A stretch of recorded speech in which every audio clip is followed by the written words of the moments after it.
lies and junk. Let's investigate it, let's debunk. Let's debunk, let's debunk, let's debunk. Who production shining bright. Fake hauntings just won't survive. Let's seek the truth and get it right. And debunk those lies hidden in the night. Let's debunk, let's debunk.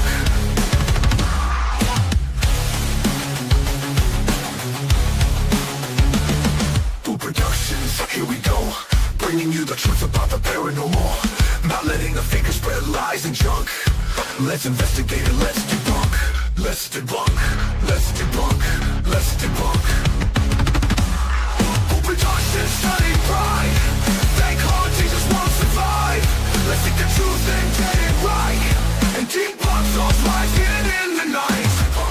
Let's debunk, let's debunk. Productions, here we go. Bringing you the truth about the paranormal. Not letting the fakers spread lies and junk. Let's investigate it, let's debunk. Let's debunk, let's debunk, let's debunk. Who Productions shining bright. Well, hello everybody, and welcome back to Hello. Monday night. We have a guest with us tonight. It's a friend of ours. We're gonna, Adam. So what we'll do is we will just say hello to you, but we will talk about what you do and what you're about and all that stuff here in a few minutes. We got to say hello to the participants. These are our boobies, we call them. That's our the people that like our shit. I love it. We even have shirts. Yep. We have merch that has boobies on it. It's so cool. I mean, who doesn't like boobies? You know what I'm Right? saying? Like, and guys, okay, in the to the people watching, can he can compete with Beardo? Oh yeah, for the beard. For I don't sure. know if you know who Beardo is, Adam, but Yeah, he's, I do. Yeah, Yeah. you got game. I think Yeah, I don't know Beardo. Yeah. Oh, Yeah, Beardo. I'm laughing. Well, we can get into it, but I mean, we've seen it with a lot shorter of a beard. Yeah. So Beardo, you got some competition, brother. Beardo, I'm friends with him. We're fans. That's cool. So let's say hello to Kat is in the house. Sir Pomp is in the house. Kat was here at 2:34 p.m. oh wow. Jesus. I'm assuming that you left for a while. I hope you did. Yeah. Pinky, hello. D is in the house. Hello, D. Mrs. Boo is here, obviously.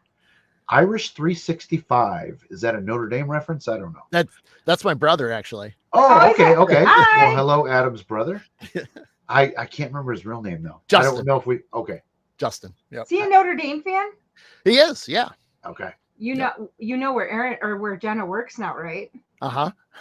Okay. Uh-huh. Uh-huh. Okay. And we learned how to tailgate there last year. Uh-huh. to Yeah, different that's places. awesome though. Mhm. Yeah, when you had those photos that were great when you guys were there. But then last year, me and Jenna went because she Jenna, only got yeah. 2 tickets, and we found the free tailgate parties. It's top shelf liquor, brisket, like it is the bomb. So we it's know crazy. we do know where to go tailgating now Yes. for a football game. So That's awesome. Yeah. for free. Yep. Okay, Mystic Meemaw is in the house with us. We said hi to Pinky, I believe. Yes. One more makes 4 Wolf. That's a New one too. that's a newer one, I think. Hello to you. Let's Ken? see. Ken is in the house. Ken is always here. Hey, Ken, how are you? Mike O Mike. Oh. and Candy. Mike O, when I figure out this goddamn stream deck, I've got such the intro for when you're here that you wouldn't believe. It's hilarious, but I can't figure it out. So we'll just all have to wait. Candy is in the house. Jimmy Hogan. Okay, thank you. I can't see that. I know. because I'm blind as a Yep. bat. Are we getting down to the bottom Feral yet? No, Goth we're not Gal? close. Goth Gal is in the house. Goth Gal actually works at Collingwood, Mhm. which is what we're going to be talking tonight. Heck yeah. All right. All right. Michael Burkeen, how are you? Kat is back. I hope, like I said, I hope you left at 2:35 and came back. John Layfield, hello. There's an easier way to do this. I just haven't figured it out. Now, I think they're all talking amongst themselves. Oh, Steph Cuervo's here. Yep. You Hello, just went past Steph. her. Sorry, I missed you almost. That's why I kind of watched too. Kristen is here. Hello, Kristen. Oh, cat posters. Yes. This one. No. Above. Oop. It keeps going up. Adam's beard is, yes, it does. Yes. Yep. Yeah, I'm telling you, Beardo, you got something. You got some competition, brother. You have definitely got some competition. Abs is in the house, ABZ. And Cree is here. Hello, Cree. All right, guys. We have got, I think, a good show. I think so. We were watching, and this is why I brought Adam on, because Adam not only starred in the, well, not starred, but you were in the film. I got a little bit. But you You were, got a yeah. little bit. We saw you die. Right. We saw you die, and then we Yeah. saw you like be in a mystic kind of fog. But Adam had a big production role with the Booth brothers. I don't know if I think some people probably know who they are. They filmed. They love to film at haunted locations, and I think that's one reason why they picked Collingwood to film the newest film that they just released this weekend. It's called Never Blink. It's good. It's pretty freaking good. awesome. Adam, you want to talk about, because I don't want to give stuff away, but you want to talk about the concept of the First, story. let Adam introduce bad. himself. Yes, introduce yourself. Well, Such cool. a bad host. Yeah, I mean, it's obviously been years, and even then, but let me first say that, thank you so much for the both of you. You guys, we've been friends for a while, and so I Missed you, man. We inviting, really do. and it's literally just over a year since I've ever done anything live. So this has, been strange for me to get to do this again, but yet at the same time, I'm very excited. So again, thank you all. Yep. And then, hello to everybody in the chat, thank you for the beard comments. I do appreciate that. So, I mean, I've done quite a bit, and I won't go too deep into things, but I did a lot of paranormal stuff. I was a part of a team for forever, and then I was a psychic medium. I'm kind of on the retirement side, so I've just kind of doesn't mean that it's shut down. It just means I've kind of He taken still mentors me. Yeah, So let me pause you for 1 second. So Yeah. like I've said on this show many times, because a lot of people, in our followers, they're not big fans of psychics, but they know of like the TV ones that rip people off and all that bullshit. Yeah. I've said many times on this show that I know several psychics that are legit and that people don't know of, but Adam is actually, I mean, people know you, some people do, Yeah. but you're not like TV famous. Yeah. Yeah. But Adam is one of the people that, like, I don't know what he's got, but he's got something. But he's one of my mentors. Yeah, So, so he's he the is- one that got me into my shamanic journey and finding what I need to do. Hey, Dawn, how are you? He's the one, like, if I'm having issues, he's one of the people I turn to. So Yeah. which he has helped me get me out of my little funk that I have been in. So I'm so glad. It never, well, that's the thing, is it never ends. I mean, that's the thing, is from a public standpoint, yeah, I mean, I've kind of taken a significant break because I just got to I got to do some other things, and I got to take care of myself. I think that's been the biggest thing. And like I said, not to go down a deep path, but I haven't taken care of myself. And so I've been finally getting myself in a better health standpoint, which was the whole point of shutting down and taking some more focus on myself, because we get to a point where we do, I think everybody, and even people that are watching it now or later, take care of yourselves, because before you know it, you can have some serious issues, and then if you don't get on top of that stuff ahead of time, it's going to lead to more problems. So you got to take care of yourselves, whatever you got to do to pause and go see doctors. Even if you don't like doctors, get it done. I hate doctors. I'm so scared. I know. Well, because it's always the unknown. You never know what they're going to say. And even when I started going this year, I did fear for the worst. I thought there was going to be a lot more serious things, and there's a lot of manageable stuff right now, so I can handle that. So but yeah, I mean, I did the psychic mediumship. I did healing, dream interpretation. I think I said healing. I've done shows. I've had my own show for a long time. And then, just I was always active, in the spiritual community. You two were part of running the old mill, which we've been to a couple of times and investigated. Yep. Which is still running. I mean, obviously, I mean, they're still doing things, and we're presenting this year. So which is really cool. Which is really cool. I'm definitely trying to get back there, because last year I wasn't feeling so great, and then I just was dealing with so much stuff, and then I couldn't make it at all. So I'm definitely looking to at least get back there and, sitting in the seats and hanging out with everybody. So. Plus too, you've got kids that like are in the very, very active phase of their school careers. Right now, man, I couldn't have done this when my kids were playing baseball. There's no way I could have done this paranormal stuff. This was, and my daughter is a senior this year in high school, so this is like there's all these going to be these magical moments that you have to make sure you're around for. And marching band, like you just said, Dana, that's the big one. Is that I'm an active chaperone, so I'm always helping out. I just go. I mean, I just love hanging out and helping with the band because it's the same band I went to, so I'm an alumni. Yep. And even then I finally signed up. So when we get into September, I'm going to come back. But so I'm actually going to come back as an alumni. So that's going to be kind of cool too. So, but staying active. And then I started, to segue, to get into the, what we're going to really talk about was I did a lot of theater growing up, a lot of backstage. And then even after I graduated, I still made my way back into it. I even worked for a flying illusion company where we were doing rigging for like shows like Peter Pan, Wizard of Oz, and stuff. So I did all the rigging in the theater for that stuff to make the actors fly. So, the working behind the scenes has always been like that's a my pretty jam. important job. Yeah. Yeah, it is. If you don't tighten that bolt just enough, I mean, bad shit can happen. Yep. So, but it was a lot of fun. And so, I've always kept that in my mind. And then when the opportunity started coming up to work in, indie movies, I just jumped at it. And so, Never Blink was one of these bigger first ones that I finally had an opportunity to jump in. And I mean, I literally was like guns blazing, as far as, the amount of things I did behind the scenes was ridiculous. Yep. Hey, did you mention about flute too?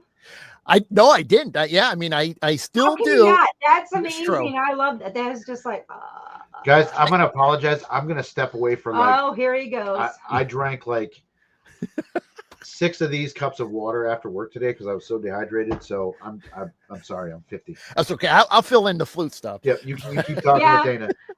See, this is funny too, though, because I did a lot of PR for you in promoting you when we were trying to do group readings and some other stuff. So I know your story. You do. Yeah. I still do. So I play Native American flute. I still do that. I still help out locally. For every year I do a preschool, which is always the coolest experience ever. When you get these, 3 and 4 year olds that, this are so, they just, when you hear you talk about it and then you play some stuff and then their eyes just, get as big as their heads, but it's so cool because the Native American flute is such a calming, relaxing instrument. And so, we all deal with some type of stress at some point or another, whether it's work related or there's, drama, in your personal life.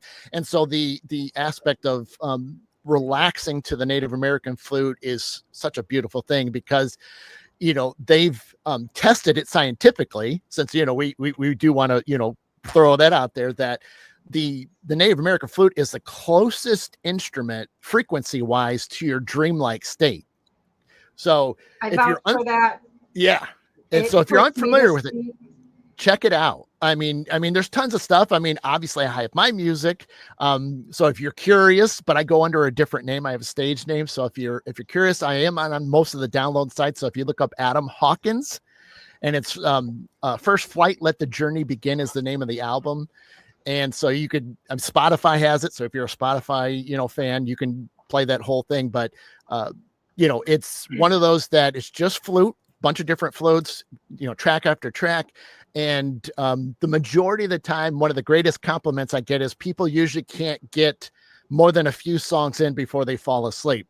So normally music, because Jeff was Jeff played forever and ever and still plays, you want people to be entertained. You want them to be getting into it, but I get more entertainment or enjoy when they fall asleep to my music. So that's the style that it is. It's relaxation and meditation music. And it puts you to sleep. I think I've only lasted maybe 2 songs. Yeah. At that. because not I'm much. out. It's a no, and I'm just like, oh, okay. Yeah, I don't think many people are full on this. Also, just to throw this out here, because I use that one counting backwards technique, deep breath. Yep. So whenever anybody asks me about stuff, and we've talked about this many times, Adam is the one that introduced me to this. So, and it's worked for me. So, and that's kind of how I started my mentorship with Adam. That was the first thing he ever told me to do, and it worked. Which is cool. Yeah. I'm gonna pause real quick and just say why we're here and what we're let's go talking about. So we don't have to talk about it yet, but so we watched the movie that you were just talking about, Never Blink. We watched that this weekend, and Dana caught something that,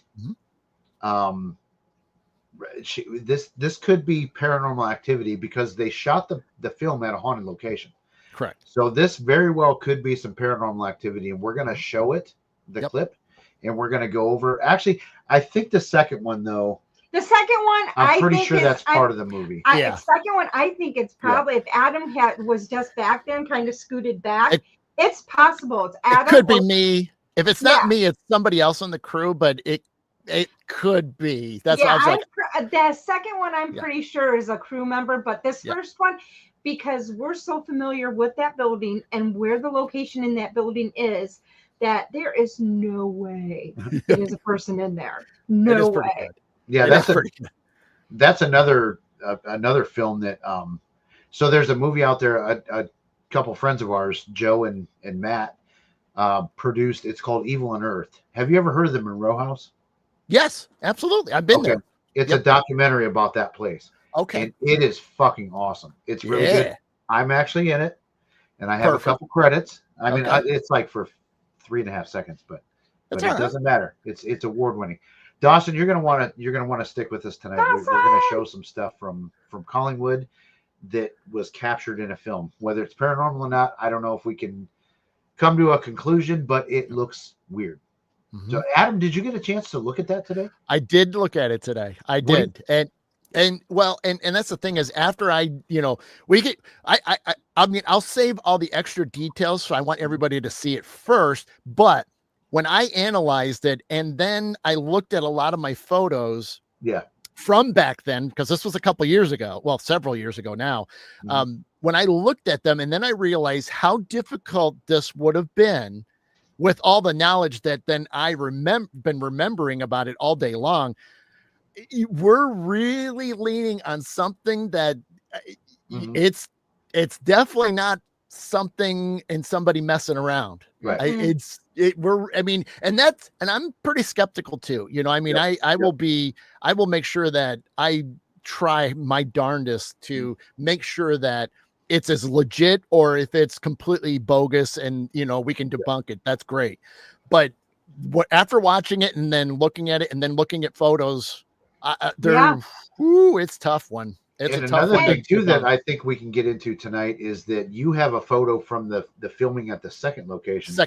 Yes. That is, you guys are gonna shit when you see this. It's crazy. I remember seeing it the first time. It gave me chills. Yeah, I was like, holy shit. It was like, oh my gosh, they'll love it, because even then, to me, that's going to be my holy grail of any type of evidence. I mean, we've gotten EVPs, you get video, one of the best pictures I've ever seen. But when I didn't even know I caught this, and it wasn't until the following week, getting back to work, that I was showing coworkers that I saw this, and I'm like, I stopped and I was like, I was going nuts. Well, and it's funny because when I saw in the movie, I was like, wait a minute, go back. And Jeff's like, what? And Jeff, it took Jeff several times. He's like, I don't know. And I'm like, no, there's no way. No, I was like, there is no way nobody can be in there. There can't be anybody in there. And he's like, I'm like, I'm telling you, there can be nobody. I know where that's at in the building. There is no way nobody can be in there. Yeah. No way. Yeah. But Dawson, this is from a real scripted movie. It's from the Booth brothers. It's called Never Blink, and it just came out this weekend. Plenty of all the platforms you can view it on: Amazon Prime, YouTube. You got to pay for it. No, it's nothing to do with the Check paranormal out. investigation. He's got his cup. He's got the background picture of Never it. Blink background. It's a really, really cool story. Yeah. He got a crew cup. Yeah, Gotcha. I remember him when he got the cup because he was so excited when he got the cup. So, Adam, do you want to tell, without giving anything away, what is the premise of the story? Because that's what got me first. Was like, damn, that's a cool concept. Mm-hmm. Yeah, well, I'm not going to remember all the exact details, but there is true science to the backing of the script. So the idea that when we blink, that it totals for the amount of time that we're awake a day, it's like 40 some minutes of darkness when we blink. Total. So I think it's like 0.03 parts of a second, 0.3 of a second or whatever it was. But it comes out to like 40 some minutes of darkness. And the premise to where what happens in that darkness when we shut our eyes that fast. Because even now, everybody's blinking. What's happening in that short amount of time? So the idea of the movie then goes from, let's explore it. So you have a bunch of medical students and doctors looking into this to see what is possibly in the never blink. Yep. That's a good way to put it. I mean, and they do explain it. So when you actually watch the movie, they get into they brought doctors in to truly talk about it. And I guess your blink is called a nicotine, which is a scientific term for it. But yeah, they go and bring out true hard facts about it. Yeah. And I will say, I am not a horror kind of movie goer, and it's not really like a horror movie. Oh yeah, it is. Well, no. Yes, it is. It is. I mean, it is classified, but yeah, but I'm saying it's not like continuously. I mean, it's not that to me. It's not like, I mean, it's like, I enjoyed it. I would say you start to bring in that mental aspect, because there's nowadays you don't see it a ton, whereas they did like in the 90s and stuff. There's a lot of mental horrors where that stuff sticks in the back of your brain to where things like that, where you don't see the bad guy. Yes. If you do, it's very, very rare. And it's those are the ones that get me the most. Like the movie The Others.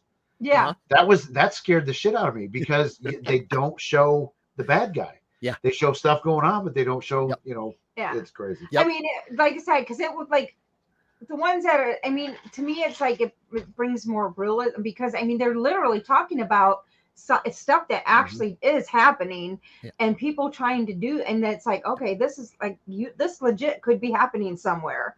Yeah. And there could be boogeymen behind your eyes when you blink. Second, guys. So thank you, Pinky, for becoming a member. We appreciate you. That's awesome. We do need to do a members only live pretty soon, because we haven't done one in a minute. So thank you again, Pinky. Appreciate you. Sorry for breaking up the flow, but we have to shout out the people that Oh, that's perfect. Yeah, Steph. It's not real gore. Like, to me, there's some gory shit in there. There's some gore, but it's not like it's all the time throughout the whole thing. Those are things I can't stand. Yeah, so I think some of the Booth Brothers other movies are pretty gory too, right? Yeah, I think they're worse than this one. Yeah, a lot worse than this one. Right. And I mean, I see what Ken was saying there. I mean, you kind of get into a little bit of it's a blend. It's definitely a blend of a little bit of true horror, psychological horror, like Ken said there. You kind of have a little bit of both. And it's really, I mean, the way they did it, the way they came up with it, and they just took a small idea and then it just completely expanded it, and obviously turned it into a Hollywood style script, which is great, because that's what I mean, we all like that kind of excitement in the end too. It keeps you on your toes, you're watching it. And even then, from my standpoint, without ruining everything, there was some, when I finally seen the whole thing from top to bottom, you don't realize that I was like, holy smokes, I didn't even realize that was another aspect of the movie. And I'm like, I didn't even catch that while we were filming it. Like, you see all these scenes, and then I'm going, oh, wow. Okay, I see how this is going now. So then it's like, I don't know, I'm really watching it, even though I know what's happening, but now I'm watching it because I got to see how it all fits together. So. Did you get to read the script before? I didn't read it from top to bottom. I mean, I would read parts of it because like I would get it and then like, here, read this. This is the scene we're going to shoot. So then I would read the scene. So it was never, you know, a lot of it, you know, like I didn't just sit down and read it because I got it like literally the first day of set. And it was like, okay, we're doing this. So then I would read it before I would go back on set the next day and be like, okay, this is what we're doing today. You know, because, you know, obviously just like Hollywood movies, you know, the movie is never shot from scene 1 to scene. No, right. Yeah. 3,000, you know. This room is set up this way and we're shooting every aspect of that. Correct. You know what else is cool though? Is because we're so familiar, you know exactly what room they're in and all the different scenes. It's like, I know where that's at. I know where that's at. So that ties into what N. Scott said is, so this was filmed at the Collingwood Arts Center in Toledo, Ohio. Yep. And it's very, very, it's a very well-known like paranormal location in Toledo. It's a cool building. It's an old building. It's got history. It was an old the nun school, whatever that's called. So yeah, I mean it's a cool place. It's really cool. We've investigated there a number of times. Yeah. But I've seen some really bad shit happen to people there. I really have. Yeah. So I think we all have. Oh, we got a super sticker from Pinky. We appreciate you. New Zealand, $1.49. I think I don't know what they call their currency, but it doesn't matter. We appreciate you. Thank you so much. Yeah. It's a really cool location. I mean, you know, Convent, I got lucky enough to investigate it a couple times before the movie was there. Plus, you know, some of the events they've had there, you know, some paranormal conventions. In fact, that's where it was the first time I met you. Yeah, that too. Yeah. Right. Yep. Most of the Togs team, the Boo, you know, you guys. And then that was the first time I met Christopher St. Booth, you know, part of the Booth Brothers there. I've heard him on, you know, podcasts and other shows and things like that, but that was the first time getting to meet him in person. And, you know, even talking to him then, he was so moved by the location. Yeah. And that, you know, it was one of those things that, you know, he loves that old, you know, I'm losing the term, you know, the way things look. I mean, some of the decorations and the architecture and architecture. Yeah. The decor and the fact too that, so I don't remember exactly when the house was built, but basically there was a house there first. They chopped half of the house off and then added this massive fucking building to it and turned it into a college. Right. Yep. So yeah, hang on a second. Only a portion of it was for click that one. Yep. There you go. So Goth Gal's the one that works there. Only a portion of it was for a period. It was built as it was built as a woman's college, a woman's Catholic college. Yeah. So yeah, we don't, but it was Saint Ursula, right? For a while, the high school. It was there before they moved to Ottawa Hills. I think I'm pretty sure it was. Yeah. It was Saint Ursula for a little bit. Yeah. So Goth Gal's on it with. She says 1887. Yeah, she's our fact checker. Yeah. She'll keep me in line. Oh, wait. Now she's saying no. No, not for the St. Ursula. I thought it was. Or was it Notre Dame? I thought it was a girls' school. I thought it was St. Ursula. She'll correct us here in a second. Yeah. But guys, what do you say? I say we go and we show the clip that we think something happened in. So YouTube has it blocked because it's paid content. I could not screen record it. So I think we're going to actually have to go to the movie and play it right from there. So we'll pause it, whatever, point out. We have it so to a point of what exactly where it is. It's right before the 32-minute mark. So I'm going to go ahead, talk amongst yourselves while I go find it real quick. Because I always screw this up. This whole present thing is that the right thing? Yeah. Oh, there you go. She was just saying there. Goth Gal. It was not the high school for St. Ursula, but they used the okay. Okay. Yeah. See, that's why I double check. And that's a cool theater because, like, if you ever get to tour it, even just a regular tour, you go up top. You get to see the amazing. We've talked about that, to go up top and see it from above. But that's the scary part. There's so much wood up there. Yes. It's like it just almost makes you cringe because it's just like, But it's so cool because you think of like how much time it took to build that. Oh yeah. You know, but it's cool. Every time we get a chance to go up there, you know, that's one of the cool. I love going up there. Every time I can, I want to go back up there because it's just so cool. So how do I make this full screen? This. Click on it. You might have to start it first. Yeah. Yeah, probably. Oh shit! Are we done with it already? No, we have 4 weeks. But then it said yesterday we had 22 hours, so it's weird. Don't worry, guys. I do have clips of it, but they're not as good as. It said we had it for 30 days. It says expired in 22 hours. It expires in 22 hours. So scroll down. We already did. Hold on. Jeffrey. What? Sorry, people. Sorry, you got to see our. What are you doing? I just watched it on this tab last night. That's what it was open. Well. Sorry, guys, while we try to figure this out. Because, it said when we initially rented it that we had it for 4 weeks. Did that one. That's the trailer, I think. Oh, yeah, it is. My bad. Hold on. Is that the house? Oh, that's a trailer, yeah. Yep. Hold on. That is the movie.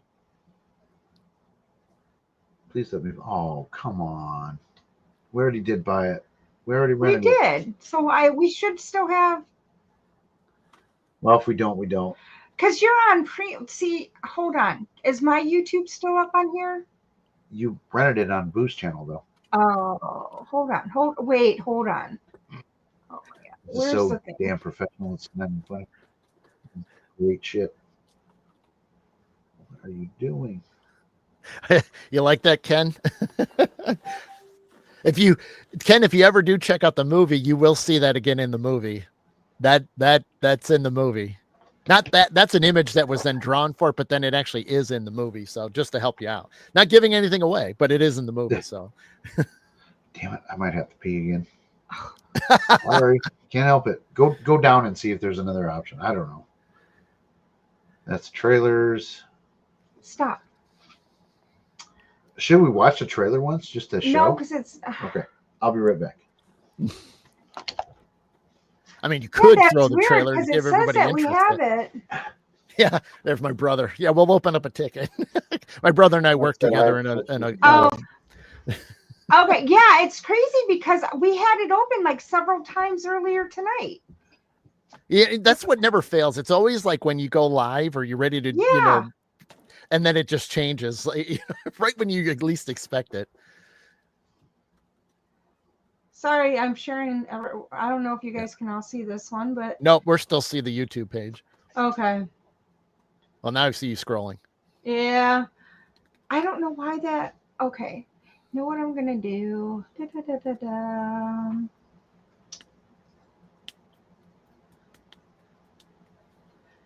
Playlist, your videos, watch like videos. And then those, and well, and if anybody is interested and you do, buy it or rent it, the movie is just shy of 2 hours. So, but the cool thing is when you do watch it, you don't feel like you're, it drags, it feels like it keeps you moving, it keeps you keeps you in it the whole time, which is obviously, one of the things that's important. We do see movies through and through, that, there's moments where it's like, oh, what's happening, or, this is like boring and stuff, but this one truly gets you, keeps you going the whole time. So, so if you do ever check it out, just know you're in.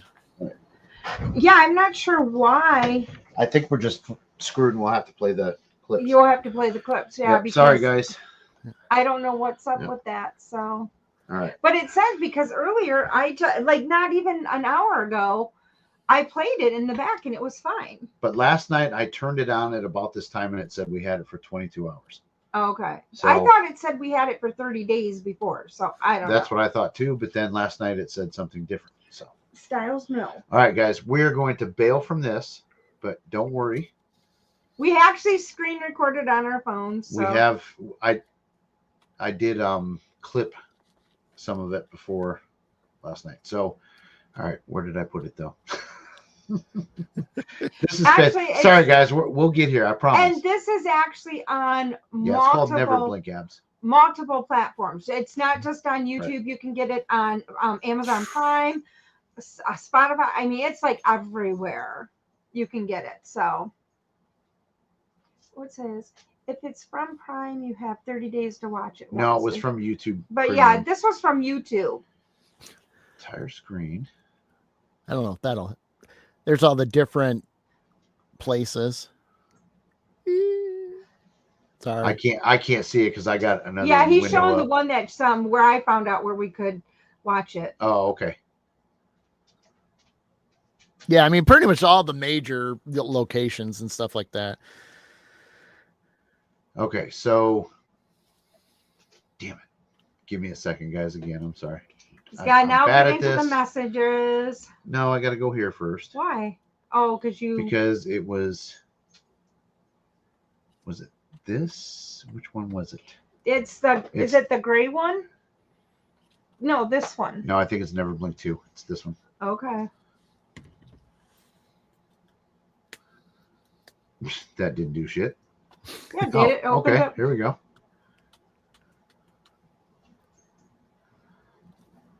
Okay, so let me get back to y'all. Stop it! Stop it! No, it's the wrong one. That's not the wrong one. Yes, it is. That was the this one first. Oh shit! Yeah, this is the wrong one. God dang it, guys! I am horrible. I have no idea what I'm talking about. And I can't see you guys or anything right now. No, it's that one. It's this one. Yes. Okay, now I just moved it over here, so I don't want to delete this. He doesn't listen to me. I do. I'm just stupid when it comes to this kind of stuff sometimes. Okay. Pause. Okay. Let's get back to y'all, and we will all watch it together. We gotta go here, here. Wait, what? It's on. You got it. You got to open up StreamYard again. That's what I'm trying to do. Oh my God. Open that one. There. Okay. We're back. I can see y'all. Thank God. I thought we weird ass time warp. Okay. So we can see this. Take that box down. Okay. Thank you. So let's set this scene up kind of without giving it away. This is so what's going to happen here. We watch this clip. And if you look up in the second floor window, the lights are all on. And this does not represent it as it does in the movie because I had to use my video camera to film the TV screen. So you cannot see this figure appear in the window as well as you can if I could have shared the And clip. I will tell you, we tried doing it in multiple different ways. I tried it in slow motion. Yep. I tried it on my camera and cinematic. So we've tried multiple ways of catching it. So let's go ahead and play this. And guys, look up in the window at 32. At the 32-minute mark, and we're at 31:49 right now. Okay, so that second floor window, the right window. Now. Did you see that? And then it walks away. It looks like a blob in there, but it looks like a really tall, slender human. Right there, you only okay. Hang on, let me get to the window. Okay. You're too far back. No, I'm gonna say something. So in the clip, you only see it from like here down. I don't know if you guys can see my mouse. But in the movie, movie, it goes. It's like it just pops up in front of that window and then walks away. Hey, Chris, how are you? So let's go ahead and play that one more time.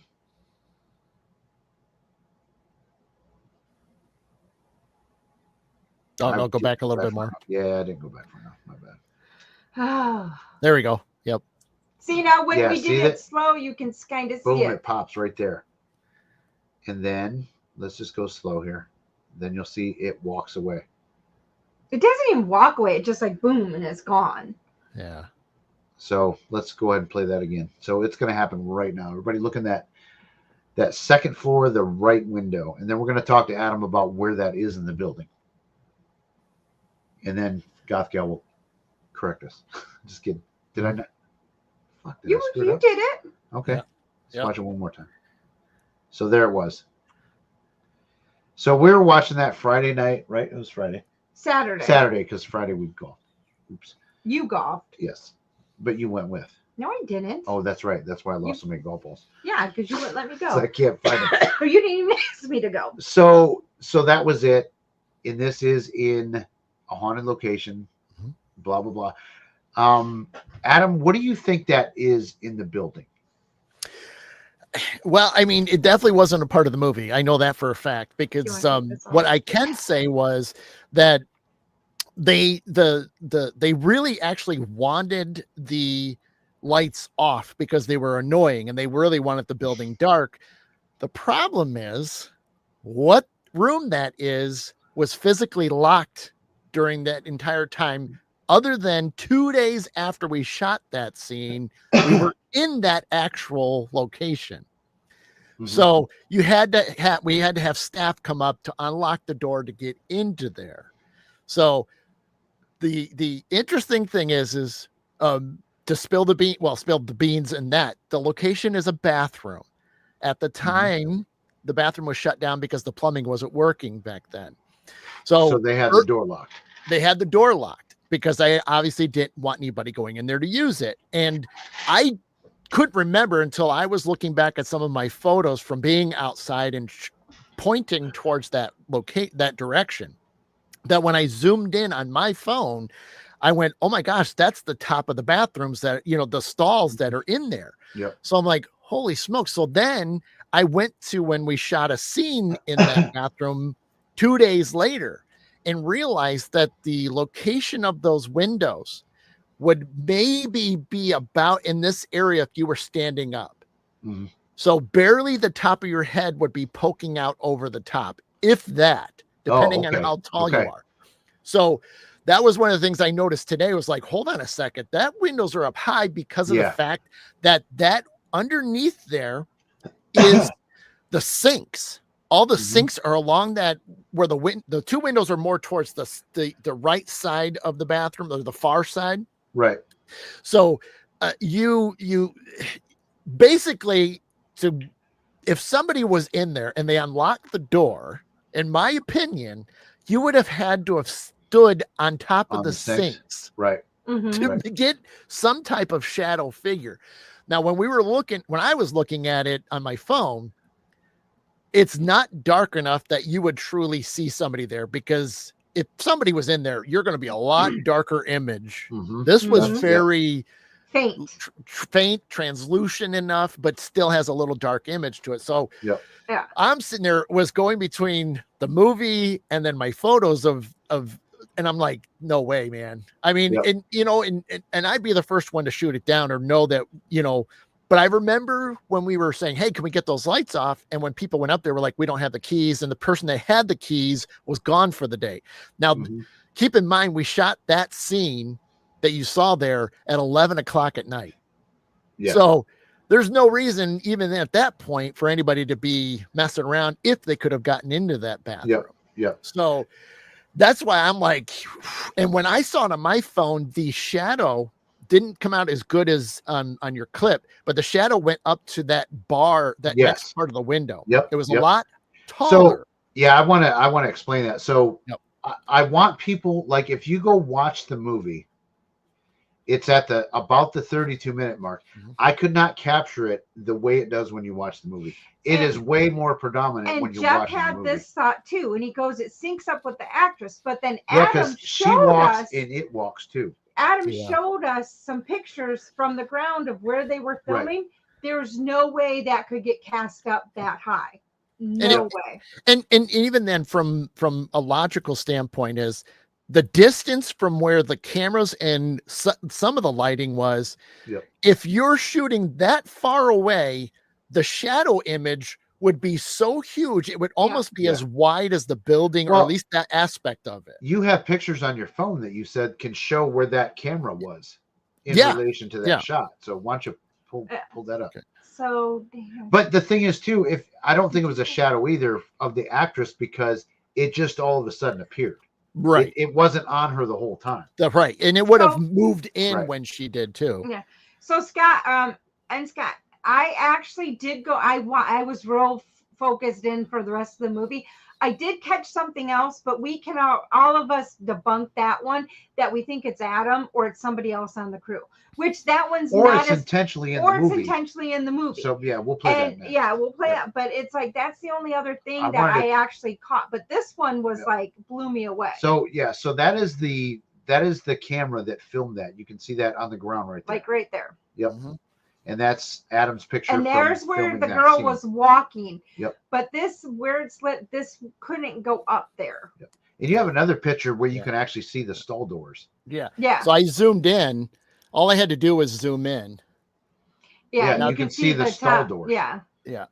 Sorry. So somebody to stand up to the top. I'm not even doing it because I don't have much. Oh, right here but, to the but top. The shadow here. image appears to the top of that window. Mm-hmm. Yeah. It went from down here all the way up to here. Yep. It's weird. Yeah. It's very, very weird. And the lights, I'm assuming, are coming down. So the lighting in the room isn't from the floor to where it would cast a shadow on the window. Right. If it was literally in there. Yeah, it was, up above and shining straight down. So there, that was just a normal bathroom light that was on in there. Right.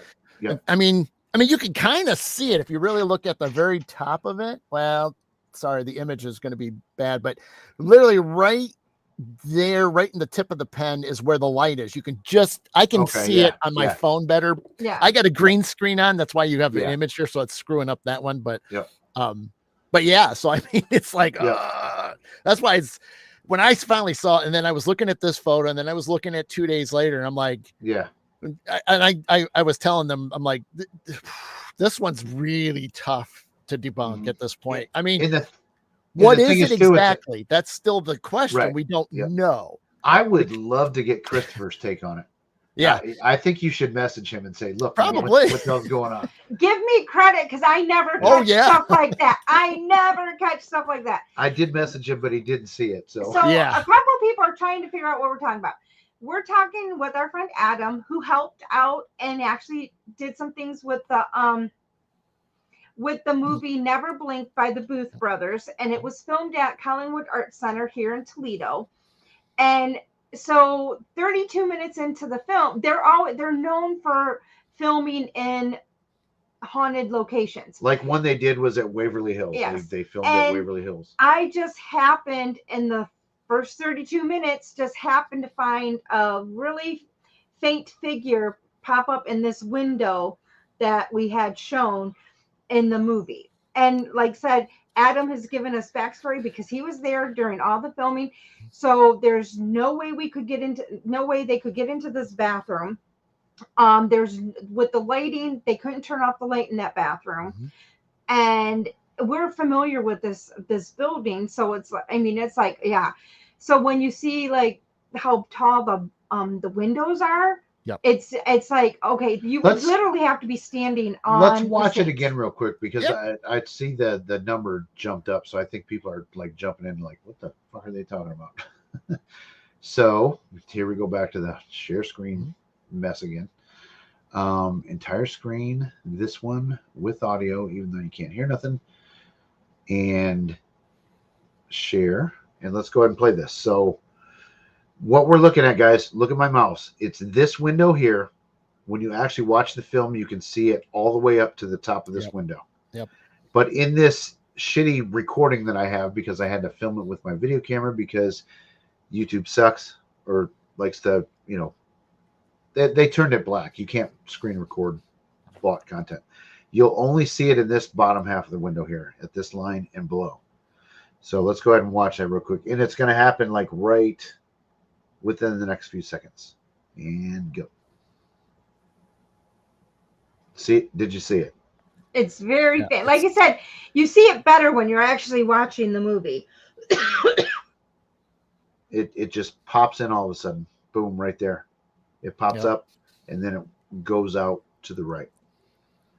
So and watch that. And again, for those that are joining, I mean, even with the lighting that we had, it was enough to highlight her right in front of the camera, just enough to make sure that, it's clear because you want a good image of your actors, but if it was casting a shadow, it would be so gigantic against that building because anybody that's ever messed around with lights, it would have been there the whole time.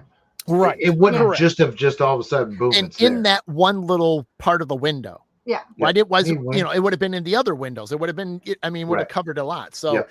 yeah, Yep. like I said, I mean, yeah, no, looking back and thinking about it, I mean, the door's locked because they couldn't get Yep. in there to shut the light off. So they just had to film without, film it anyway. Yep. And then, then realizing that they would have had to have stood on top of the sinks Yep. to still to make themselves known. So, Right. I mean, Yep. Yep. it's definitely one of those that you, like I said earlier, Hey, John. you don't know what it is. It's Right. shouldn't have been there. It wasn't a part of the filming because again, they really wanted those lights off. So it's pretty cool. It's Adam, cool I think evidence. I think you need to talk to Christopher and say, look, man, you need to look at this and tell me what you think. Because I would just be curious as to what his thoughts are. Because like I said, I mean, they love filming at haunted locations for this reason. And some of the other films they did, like they were at Waverly Hills. They did a movie called Death Tunnel, and they caught stuff during filming of that. So it's not, obviously, everybody's focused on shooting a movie. That's what we were there to do, and knowing that it had history, it has haunted history, and I've investigated and had some pretty good experiences there prior to the film. But sometimes, like that, we're so focused on what's happening. Yeah. We're getting tired. That was 11 o'clock at night, so it was cold that night. And when you're editing, and when he was editing it, he's watching the actress in the scene. He's not looking in the fucking windows. And it's funny because this location is known for shadows, seeing shadows. Oh yeah. I mean, I see shadows there all the time. Correct. So I mean, it's known for shadow. And it's funny because where these bathrooms are and these hallways, I see more shadows there than I do anywhere else. Is this the unisex bathroom in B wing? I don't know what they're all called. I don't know what they're all named. It's the longer bathroom. It's got newer sinks in it because it looks like they put new sinks in for the movie. Yeah. But the there's water very is white sinks. Yeah. Because it's funny because because they were doing the bathroom sinks, and it's funny because before COVID, those were like dingy. After COVID, and it's after you guys filmed, they were nice new sinks. But it's a bathroom it's a bathroom you don't get in very often because almost everybody uses the lower ones. I don't even know where it's at. It's like I was trying to tell Jeff where our because he was like, I don't know where that's at in the building. So I had to explain to him, it's like if you're looking from the backstage of the theater and you know where the loading dock is, I said that's where it's shooting up. Right. Correct. And so I said, there's no way. And he was like, no. I'm like, I'm telling you, that's not a bathroom you get to. You don't go there very often. No. Yeah. And that's the thing it was locked. I mean, it was physically locked. And so that was the thing because they didn't want anybody to accidentally use it. Right. Because nothing was working. So. And it's randomly weird because we did a tour right before COVID. Yep. And we went through there and those bathrooms were not open then.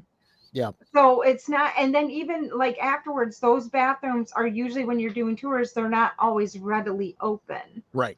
So. Yeah. And like I said, I even saw when I was looking at my photos today, there's still, at that time, in 2021, there was a sign that literally says bathrooms closed. And then you couldn't make everything out because the door was open when we were setting up lighting for a scene. And so so that proves even more that that's why I remembered. I'm like, oh, that's right. It was locked. And so I was like, all these other things that's been several years, Well, and it's funny because I was like, Jeff, those bathroom lights are never on. Never on. Yeah. Like at night. I said when we've left from the conventions and that, those bathroom lights are never on. And but even on any of the floors. Usually you go in, you turn on the light, and then when you leave, you turn off the light on any of the bathrooms.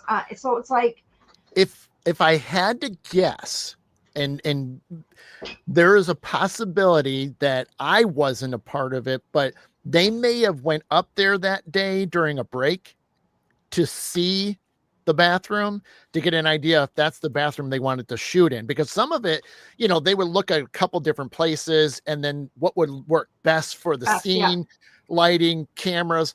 So there's a good chance that they may have been in there earlier during the daylight and had the lights on and left it on when they closed the door and locked it and left. So because they don't know the rule. Yeah. You would think to turn things off, but yeah, I mean, that's the only other thing I could stretch it to, is that they may have viewed it. It went up there that day and took a peek at it, and then like, okay, yeah, I think we're going to do this, and then they closed it and locked it and left. And so, but yeah, that was cool. I mean, it's funny because even myself, like I'm sitting there watching the actors, which I think a lot of us do. Yeah. We always watch what's happening first, and then you go back and watch the movie, 10 more times, and then you're like, oh my gosh, look at this. And you caught it right away. But see, that's what my shamanic teaching has done for me. Yeah. I mean, I look past, so I'm looking here, but I'm looking here too. Yep. And that's when that's when I caught it. Cause like, I was like, Jeff, we had to like rewind it like 4 or 5 times. He's like, I do not see it. I'm like, it's right at 32. Stop it at 32. And he's like, oh, I'm like, yeah. That's cool. Though. That was so cool. Yeah. I was so proud of myself because I never catch stuff like that. I mean, it was like, and I can't remember if I ever talked to Christopher at that point, if they said they had other things that just didn't make it. Because obviously you do take after take after take, and you try to take the best out of however many takes it is, and there's a good chance that there might've been other stuff that was captured during the entire process that may have been on the cutting room floor. Yeah. So, yeah, especially there, and that's the unique thing about it, is when you're filming at these haunted locations, who knows what you're going to grab? I mean, you're so focused that you don't even pay attention to what's beyond. And so, I mean, and like we said, maybe it was in there for a reason, but it's like, there's no explanation of why anybody should have been in there. That's why at this point, it's a good catch, but until the Booth brothers say it is a catch, it's just right. We got to get it. We have to hold on just a little bit longer, just until we can get some proof on it, because but it wouldn't have, and even then, knowing what that scene is, because obviously we can't give things away, right. Knowing what the scene is, it wouldn't have made sense to me if they would have been setting something up for the next part. So yeah, but not only that, and I gotta just add this too. I'm not trying to interrupt, but you guys gotta understand, you did not see it as clear as it is in the movie. Yeah, you have to rent the movie to actually see the whole thing. Yeah. So. And it's like I said, we tried getting it in slow motion and everything, but we got it the best we could. But when you see it, it's like, because you can stop it at 32, and you can see it at 32. Yeah. You see the whole figure. And I think at night we have to go there sometime. And Adam, I'd love to have you along, because where the cameras were. Right. We could recreate it, and I want to put somebody in there to see what an actual person looks like. Yeah. It would be cool to get. That would be cool. Yeah, I mean, especially to get that bathroom opened up and then be in there and waving your arms and see. You know people. Yeah, that's right. Yeah, so I mean, it would be cool to try to replicate it as best you can, because even then we were talking off, before the show, that we even have a suspicion that we're going to look like this. We're going to be a lot more solid looking, a lot more dark, and not so very faint. And it just appears. It just like boom, it's there, and then and then it moves. Guys, again, I apologize. That was the best. I spent an hour trying to capture that on my video camera because I couldn't screen record the video from YouTube. I was going to play it tonight, which you guys would have saw it great, but apparently our rental expired about 2 hours ago. Adam, do you? Our one mod wants to know: do you want to share your Black Swamp page? Facebook page? I mean, it's certainly fine. I mean, like I said, I mean, I just know you're not doing that anymore. Yeah, I mean, I'm not doing readings and stuff, but I mean, I definitely, I do still occasionally post once in a while, and I will answer questions for anybody, whether it's mediumship questions, whether it's paranormal questions. I still love to do it. I just don't have the time to do readings anymore at this point. And I've got some other cool things that I haven't announced yet that I'm still working on building towards. You're too busy helping me get back to normal right now. Right? I'm enough for one person right now. That's all right. Little things are cool. You do a little bit, and it I've works just out. concluded there's no help for me, so I'm a lost cause. I don't even attempt to get the help anymore. Come on, Green Swamp. Yeah, I have the Green Swamp medium. I gotta. Adam's the one that got Jeff that we made the Green Swamp medium, and they have matching shirts that they're the biggest fans. So we did a thing one time. So Adam did a gallery reading at a private house, and it was I actually didn't. It was Kim's. Yes, it was Kim's. Yeah. But I was like the warm-up band. I had my little table set up out front. I had where's my grill? Oh shit. My little sage burning thing. It's a little Weber grill, replica about this big. And I was doing readings with fortune cookies as people walked into the right. house. So I was like the warm-up band. People loved it. And I'm going to tell you right now, the fortune cookies were 100% accurate. They actually were. They were pretty spot on. Yeah. I mean, they were matching up with people pretty good. So and people were impressed. They were like, wow, this is pretty cool. And it was like, oh my God. My favorite part was watching Jeff. He would put his hand in the bowl and he's like, it's this one. Yeah, I was scooping it up. Wayne, there's a good chance there were people in the building, but like Adam said earlier, that bathroom was locked because the plumbing was bad. Yeah. So in theory, a staff member maybe could have gone in there, but it just the way it looks in the movie, this thing just appears and then walks away. Yeah. So and it's and again, it's 11. It was literally 11 o'clock at night.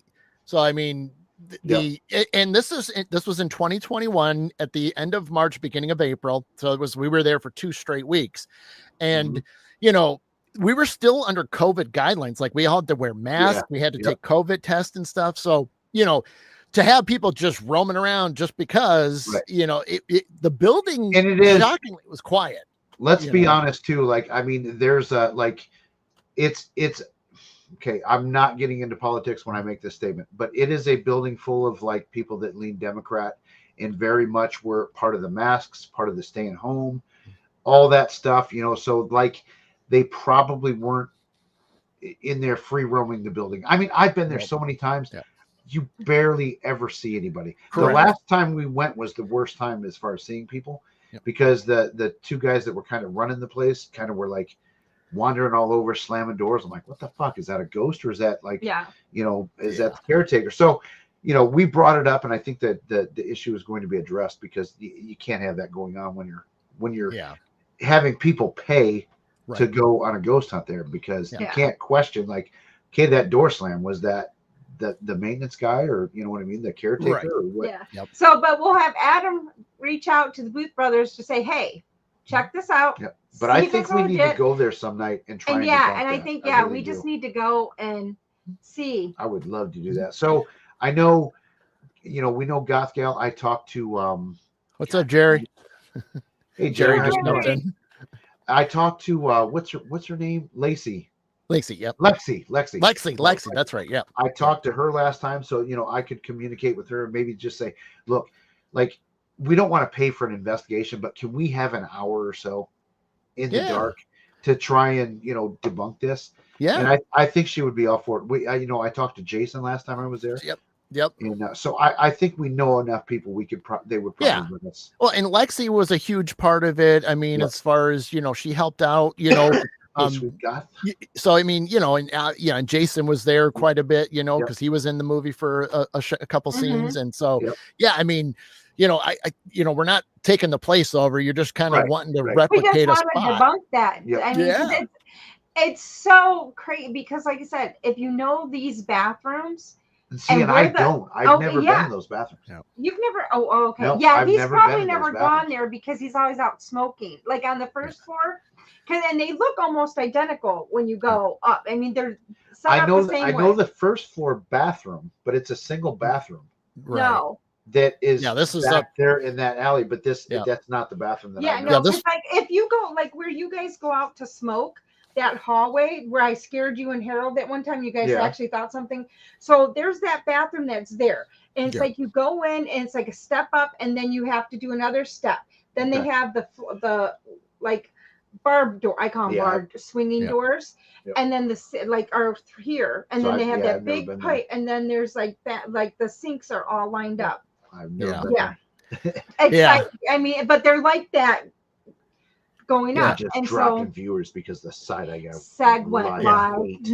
Prick. I'm just kidding. I love the side eye guy. But but then I did catch another one, but this one is more like we could debunk this one kind of thinking it's either Adam or it's somebody or it was done on purpose. Yeah, I mean, later on, you go to the opposite door. I watched it so many times last night, and you're talking about the second clip. I think it's part of the movie, and it's on purpose because it looks like the monster's hand or foot. Yeah. And the problem is, so it happens on this side of the stage, the theater, but then the monster actually appears on the opposite side. Yeah. So we'll go ahead and show that because go for it. Yep. Yes, Sage, we've actually investigated there multiple times. We go there a lot. A lot of stuff has happened there, but then there's nights where it's like absolutely nothing. So I need the mouse to play this clip. Okay, so you guys talk amongst yourselves again. Yeah, Seg does whammies on us all the time. Yeah, he always does. I don't know why. He knows we do Mondays at 7, and we usually go about 2 hours. So it's like, why do you do it, Seg? It's all good, Seg. Why? We love you, even though. I'll send more spiders his way. Okay, so I need to go here again. Nope, this one. There you go. Because I don't want to share it with people. Share screen. Okay, we got to go entire screen, but we've got to. You got to delete that one because the other one's behind it. That's right. There you go, and the other one's on top. Here we go. Wait, you got to. Hang on, I'm going to pause it right when it starts. Maybe. Okay. So we need this one. And then, well, we don't really need the audio, but this is one of the deaths, we'll say, in the film. Not that you're going to see it, but right. So this girl walks into the theater, and this is the actual Collingwood Theater, and then the monster says something to her. And she turns around and looks, and then you'll see something on the bottom underneath the seats. You'll see it. So right up here, but on the floor. And they'll do a close-up shot of her. Hey, can we do a shout out to that little misty fog you see out there? That's Adam's. Yeah, Adam is responsible for the fog. That's true. And it is the fog back there. Yeah. And like you said, the Booth brothers said you were pretty much the best fog man. I was. I spent a lot of time fogging. You should maybe pursue that in Hollywood. It's a career, let me tell you. There you go. You know, the guys on like movies like like the Avengers or some shit, they probably make an insane amount of money to just do what you did there. For I don't know if you got paid or not, it doesn't matter, but like I would probably say it wasn't much if you did. He got paid in that mug. Yeah, that's right. Yep, Never Blink crew. So, let's go ahead and watch this, and then I'll pause it again after the event takes place. Okay, right there. No, the damn bar covers it. Yeah, but you see it like so we can show them though. Show them where it's at so they know where to watch next time. It's right down here. Yep. Yeah, go back 10 seconds. I would go back 10 so the bar will clear. Oh, you've already never mind. Yeah, you got to clear. I'll just not go down at the bottom. Just take the bar out. It goes away. There it is. So is that part of the movie, do you think?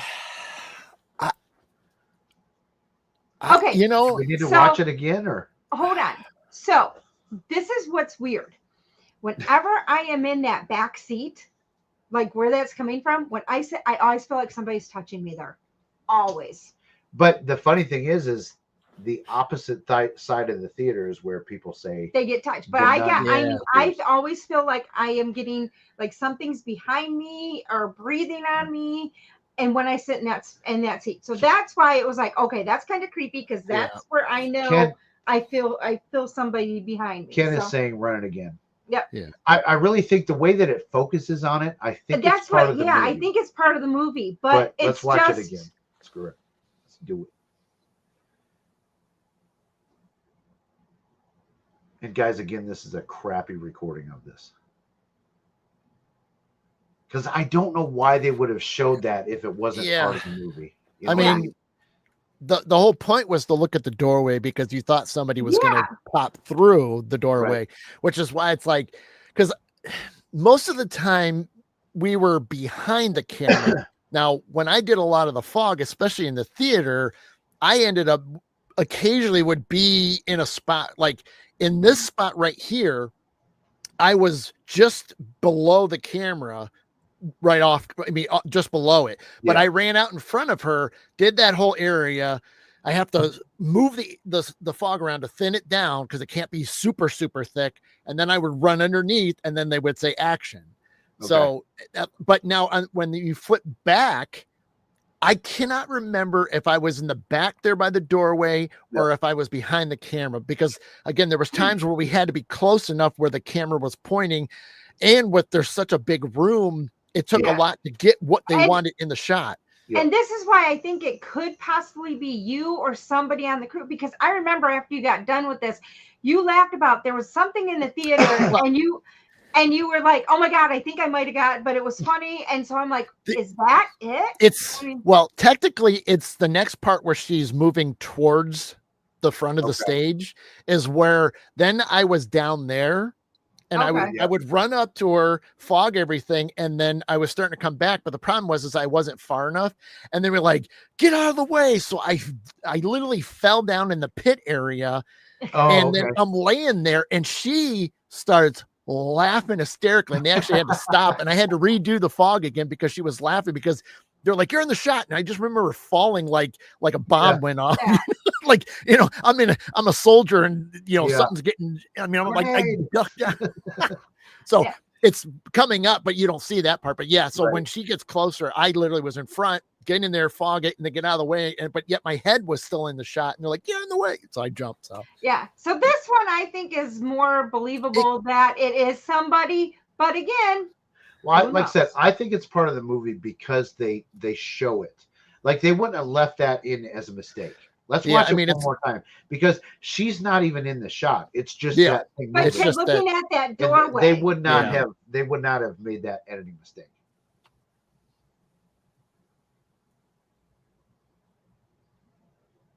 See, because she turns around, then they focus on it. Mm-hmm. So I think it's intentional, and I think it's supposed to be the monster. That's my thoughts on that. But at first, we watched this like, what the hell is that? And we watched it over and over. And, and the thing is I don't remember anybody purposely doing it, or I don't remember anybody yelling like, okay, make movement or something like that. And that's the thing that kills me. I cannot remember. Well, other than the thing is too, the monster then when it appears, it's on the opposite side of the theater. It comes in that right door if you're if your back is to the stage. So. Well, that's it's weird. It's a second spot. Like I said, I don't believe this one's anything compared to the first one, but this one, it's like still, who knows? The only thing that would truly help is because obviously, you know, it's a film, you cut things out and you see the actors or you see crew people, you know, you do the slate and stuff. So there's all that stuff that's being filmed. So if you got to see what was happening before they edited up to that point, then we would know. We would know truly if somebody was hiding back there. I would love to see the raw footage of that. I really would because I don't know, man. But the thing is, if I were to say, and if he were to even do it, hey Christopher, can you send me 30 seconds of that clip? It would destroy my computer because the files they shoot are so massive that my computer it would kill my computer. So, but this guy too, I'm sure you've watched him do the music editing that he does. Mm-hmm. Oh my God. His studio is like, it's huge. Jesus Christ. I got studio envy for sure. We joked about it that you know, me, you know, go into his house sometime with a bunch of my flutes and we were, you know, kind of screw around with some music. So we, you know, it's always on the table of, you know, seeing what we could come up with and, you know, whether it's a one-off or, you know, it's part of another album that he does in the future. I mean, so there was always discussion. So still may happen. the score, the music score in this film is really fantastic. Good. Yeah, it's really, really good. So there is some metal sounding music. To me, it sounds like Alice in Chains. Who is it? Is it something so it's actually, it's a couple of the crew, well, technically it's one of the actors and one of the crew member that are in a band. So the really heavy stuff that you see, which I think there's 2 tracks of it, they're called Blood Stained Dust. Okay. So they're out of Alabama. The credits. Yeah. I kind of watched most of them, but then but there was some other music in there as well, but they had a couple pieces that they wrote a little bit for it and stuff. But a couple of the crew guys and technically one of the actors was a part of the some of the music on a couple tracks. But that to me, I was like, that sounds like Alice in Chains. How did they get an Alice in Chains song in a for-profit movie? I was like, damn, they must have spent big bucks on that. But so we cleared that up. It is not Alice in Chains. Right. Yeah. But it's out. And it's like I said, the music in it is very good. I mean, this is a low budget film, right? This one definitely was. This one ranks up there as one of that. I don't remember one what of their more expensive ones, but this was definitely not one that was like. This is not a few $1,000s. This that's just being right. This one went up a little bit more, pretty significant. So I mean, that was the tough part too, is that when they figured the 2 weeks they were going to be able to get in and out with the budget, paying for all the crew and all the other little stuff that you don't realize, the props and special effects and catering and stuff, because we were fed, all the time. So, all that stuff had to come out of a budget. And then when they had to do a second shoot, they had to raise a little bit more, which they did. And then they had to raise even a little bit more after that. So, I mean, the problem is it just kept stacking up because of all the things that they wanted to achieve to get the best result out of it. Well, that's not even talking about the equipment that they have. Like, I mean, it's professional film equipment. They're not running around with the, Canon camera, like the ones like we got. Like, this is actual professional Hollywood cameras. I belong to a Facebook page that's used Hollywood film gear, and some of those cameras used are like $1 million. You know what I mean? It's crazy. Yeah. And I know what, my buddy Joe and Matt, what they've got a couple cameras. I think they're Black Magic cameras, but they're expensive as fuck. Yeah. They're so expensive. So it's not low budget, but it's, I mean, compared to like, Iron Man or the Avengers or something, right? It's low budget. Yeah. But they did it really well. They're very creative. It's very good. It's a good story. So everybody go watch it. Like, just go. I mean, that's another reason why we wanted to talk about it tonight. But then spend some time on that 32-minute mark. Yeah. But then at the second location they did filming, Adam caught it's a crazy amazing picture. So and he was so excited when he could start showing us off, because we're like, oh my god. I think that was Jerry's. Actually, he was in that was the first class Jerry took. It might have been his class. Oh, okay. I think so. That's the class Jerry took. Because the other thing I remember about that class was and the intent was not even to show the photo. That was not even in the ballpark. I was there supporting Carmen and stuff, because there was the mediumship part of that day. So and plus Harold didn't know I was showing up, so it was just kind of a cool, like, hey, how's it going? Was trying to have fun. But then I know there was some of people from BGSU that were there.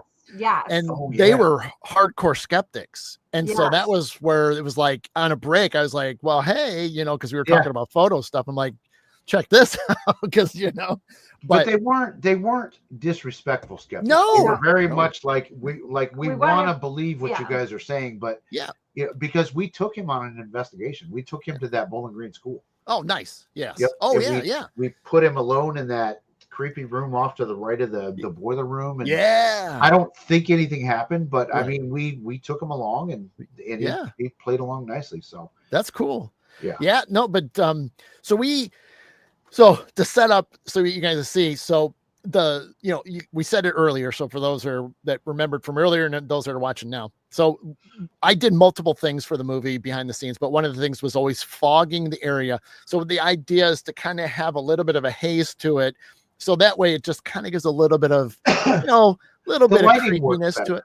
Yeah. And the lighting works better and stuff like that. And when you see these photos, that really pops in this particular scene. So I, thinking, hey, I've been doing fog for, this is like the third week, so I'm thinking my stuff doesn't stink at this point, So I was like, I wanted to take photos so that way, because it's like, how cool is this to, see it? Plus, it was just like, this is a cool area. I helped decorate the scene too. So it's like, I'm just, hey, there's a lot of things I did, to help out with this thing. So the very first photo is what this is it. And then but being an investigator back then, you don't take one photo, you take multiple photos. Right. Because you don't take one and then just move. You take one, take another, at least three. That was always my rule. You always at least three. So the very first photo, which I didn't know this at the time because I was just snapping photos. I'm just literally pointing it like this, bang, bang, bang. And then I would move because I'm going to show you a series of them. Yeah. But the very first photo, so I'm going to hold it up. So sorry if it's a little small and stuff like that. But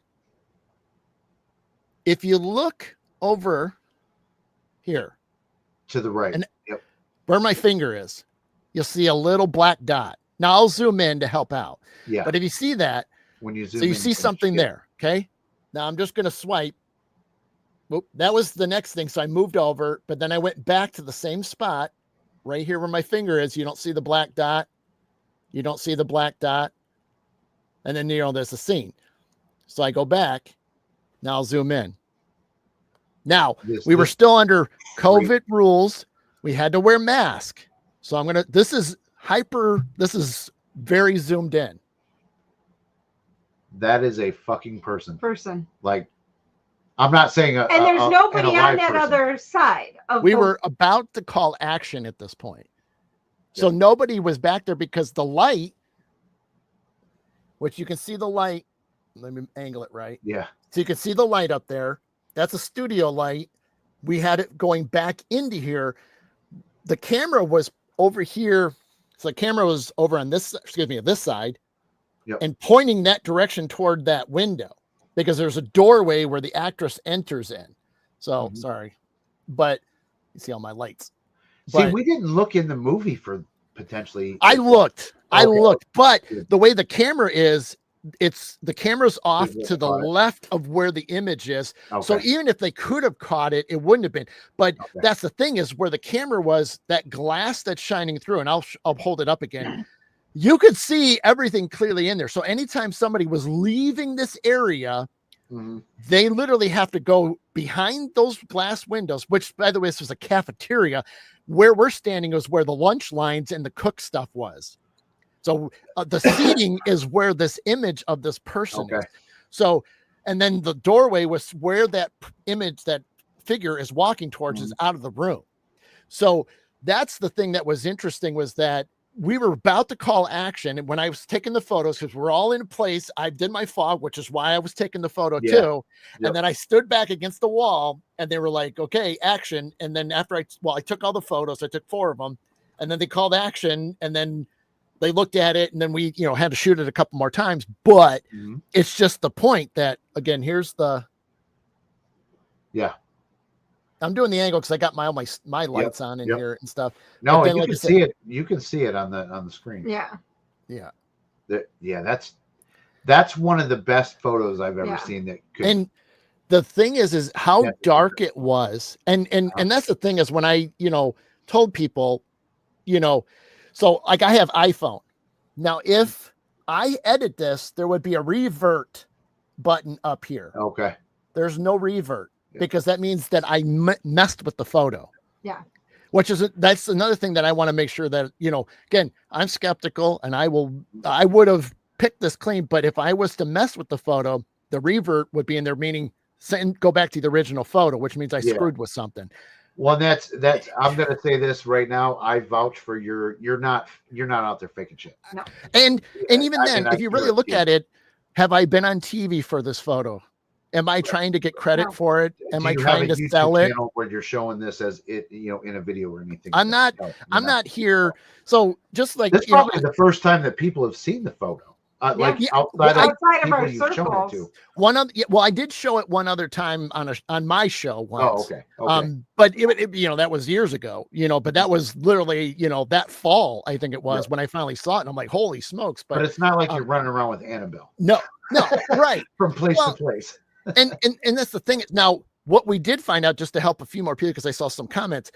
So supposedly there is a elderly lunch lady that did work there, which is technically, because I know some people, were giving their opinions.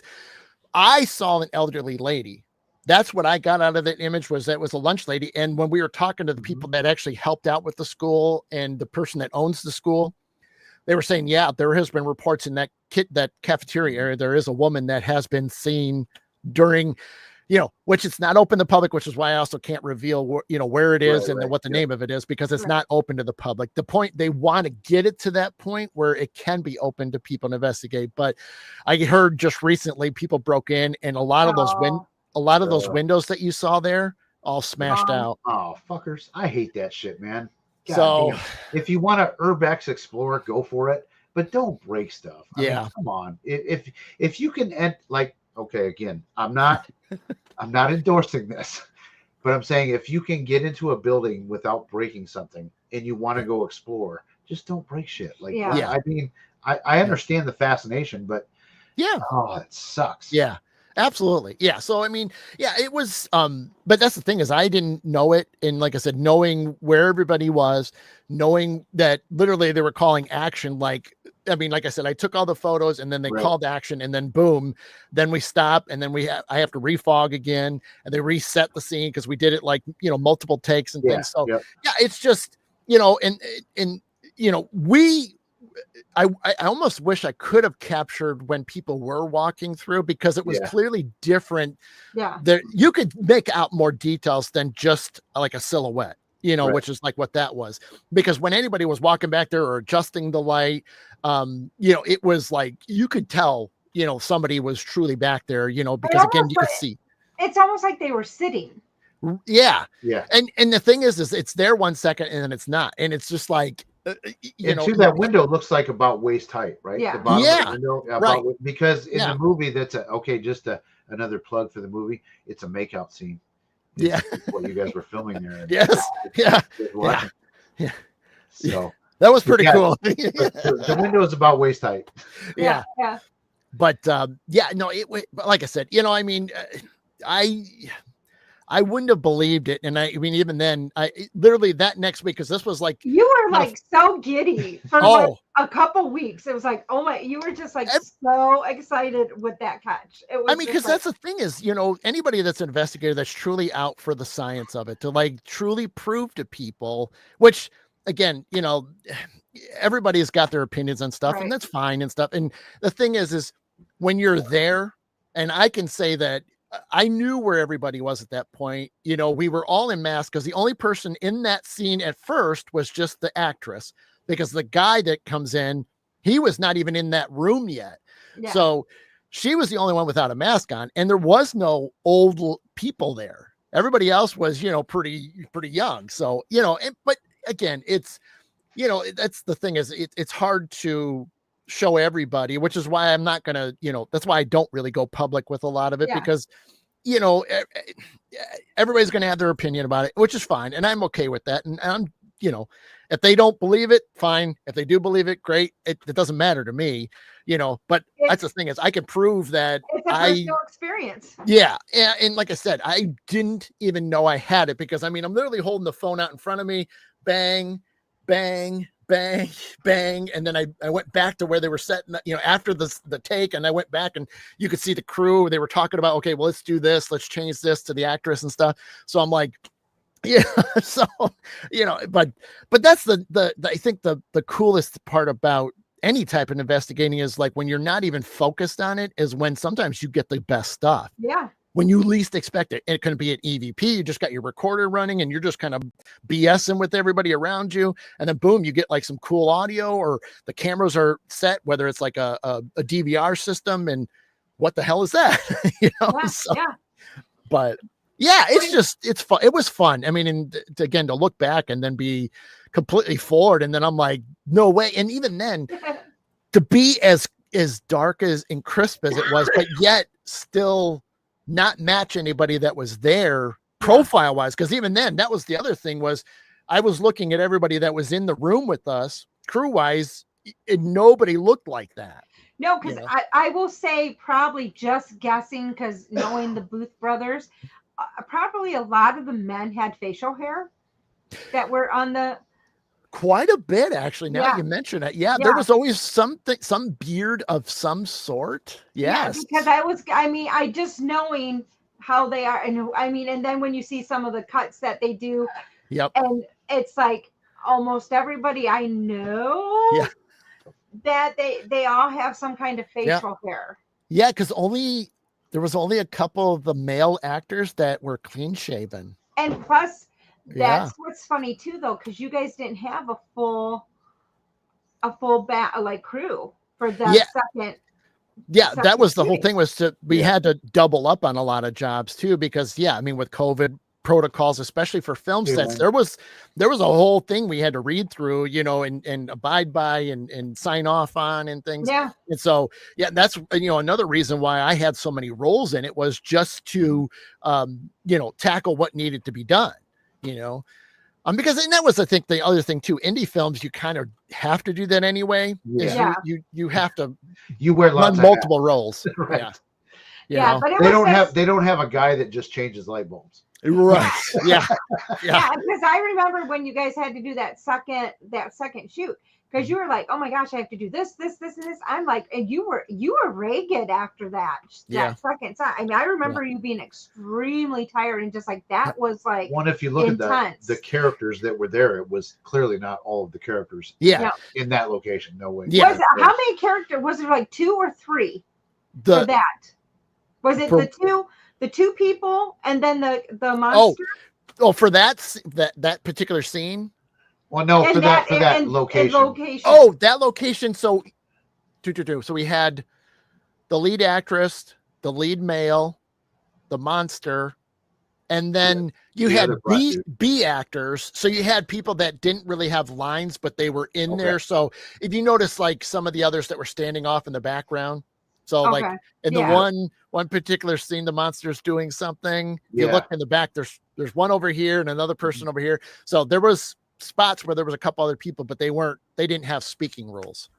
So only 2 lead actors, there was only 2 actors doing lead that actually spoke in the second session. But then again, out of all the people there, not very many people were clean shaven. No, especially that second shoot. I'm talking second shoot. There was probably hardly anybody that was clean shaven. There was always some type of trimmed beard or real thin beard or a mustache and or then something. Mask. So and then mask the whole time too. So, I was always like this. That's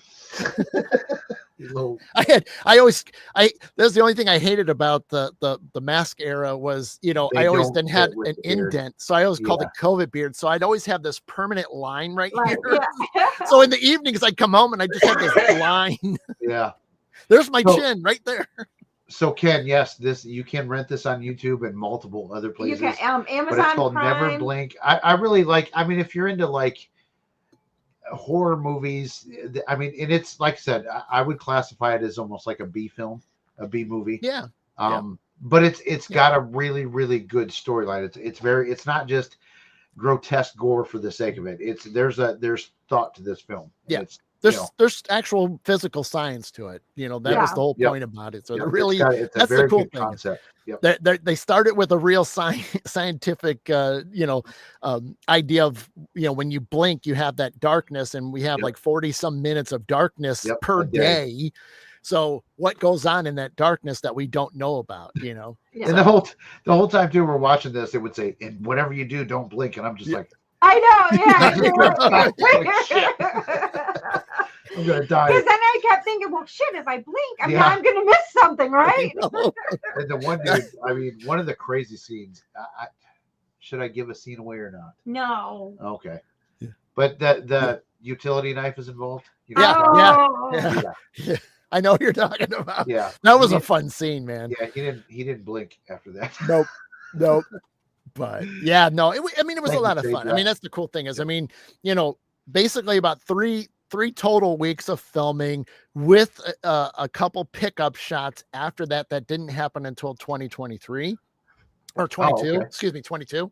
So there was a couple other things, like even like where I finally got in camera wasn't till like the following year, because they realized when they were editing it, they're like, oh, there's some things that we need this. So they came. So in fact, they came back. Only Christopher and Philip didn't, but another crew came out and we filmed particular footage towards the end of the movie.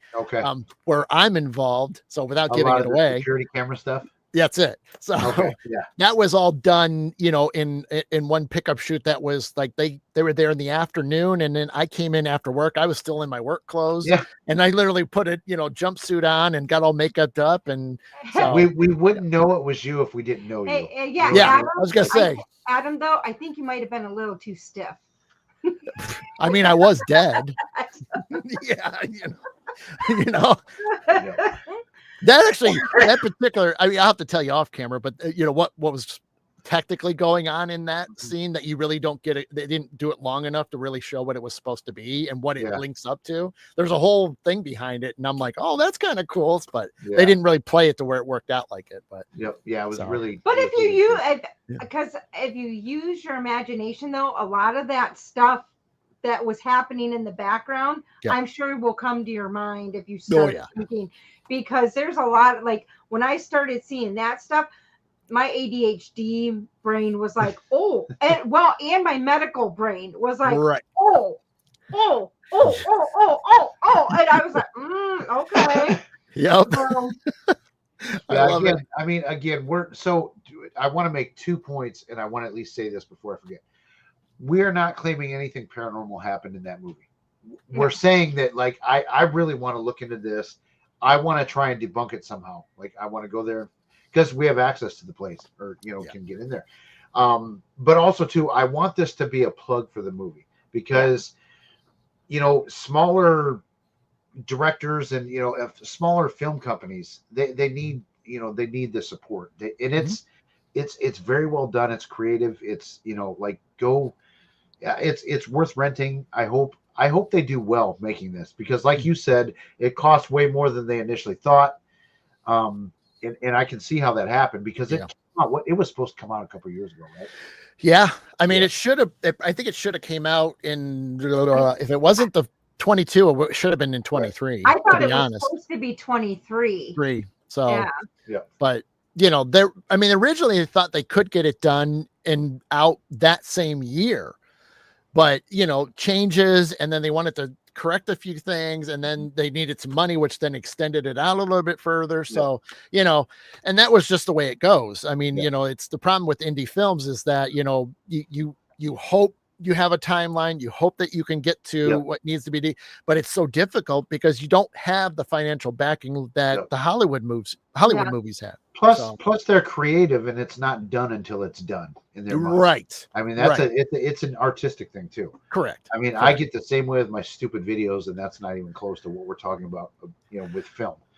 I scrap videos that I'm just like, I just don't like it. I scrap it. Or, Ken will know. Ken's been waiting a long time for my Satanic Panic video. I'm just not happy with it yet, Ken. So it's sitting on the back burner. I'm working on one about the. One of these fake exorcists said that Ozzy's going to hell. So I'm a little pissed off about that. So I need to talk about it. So that's my next video coming out. Have you ever heard of Bob Larson? Yes, correct. Yep. He's a piece of shit. Oh wow. Okay. All right. Yep. And that's where our tag phrase for our merch is buy my shit. That's why. Because that guy, everything he does is for sale. He won't help you unless you got $350 for like 20 minutes. That's the way money talks. Yeah. Yes. Ken, but to answer Ken's question, I don't believe so, because I know that it was a non-union film, which I know the Screen Actors Guild and stuff. So everything was completely, literally, truly independent. So, yeah, so it wasn't, because it was all non-union, because that saves a ton of money too. So anybody that knows unions, Yeah, which to be fair, I mean, I think these guys should be able to create without having to deal with that extra cost of union stuff. I mean, it's like let people be creative. I mean, they bought their own camera gear. No one gave it to them. They weren't, you know what I mean? They spent a lot of money in their company, and they just, again, you do it for the love of it. You do it because you got more freedom to it. You're not technically tied into some major studio that they kind of do get to poke you and push you and do this and do that. And so they changed the direction of the story. They changed it's, I mean, dealing with the upper management of a Hollywood movie, I can't even imagine how shitty that is. It's great because you got the money, you can achieve what you truly, but at the same time, are you really achieving? So I agree. But also too, I mean, it has to be. So it sounds like too, when they did this movie, there was almost like they weren't quite sure the ending and all that stuff. So like the film kind of led to where it ended up.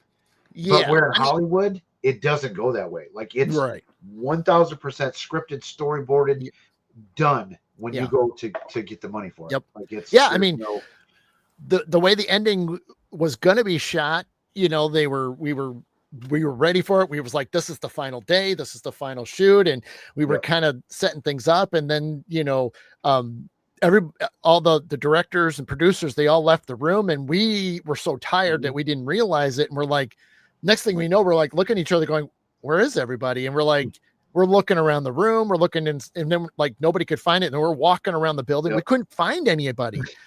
And so we were sitting there going, this is either bad or something's about the I don't know. And so they came back and said, nope, that's a wrap. And we're like, we're going to completely rewrite the whole, ending. It's like, and you know what? I'm going to be honest with you.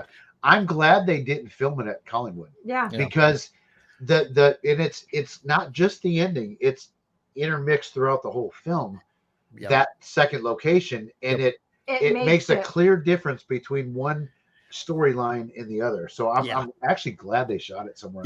It really, I think, did well. And what was really cool is after they left Collingwood, they literally went down to the next location on their way back home. So they actually got to go there and tour it literally the next day after packing up. So but it worked out. New England, don't they? No, Indiana. Oh shit! I didn't know that. Okay. So they've been close to them. I mean, but they're from the UK.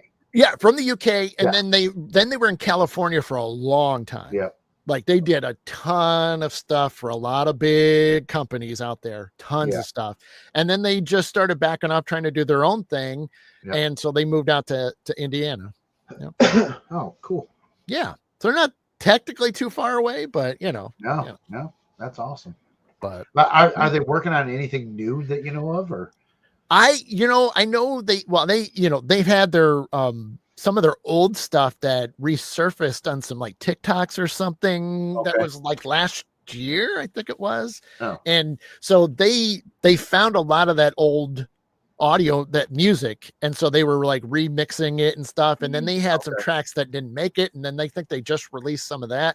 So I don't know what's new on the horizon. I haven't heard what's next, but I haven't heard of anything film or video wise at this point, but I think music's kind of like the thing that's working right now for them. So they're just sticking with it because of so many people were asking for it. So they had the Who's Who, because they're even one of their tracks is in Never Blink as well. Who's Who was the name of the original group that they had. It's kind of 80s style music if you really catch it out. So Who's Who. So, but it's pretty cool. I mean, it's neat stuff, but Well, I mean, if they get something going again and they reach out to you to help, just tell them that I am actually in an award-winning documentary.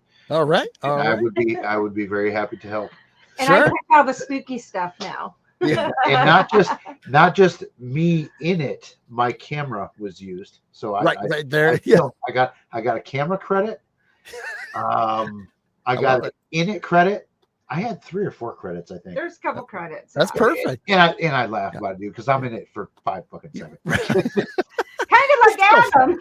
And I actually got shit from the guy that did the editing. He's like, "Oh my god, is that the best your camera could do? All you did was film their asses." It's like, dude, this was like almost like B-roll stuff, you know?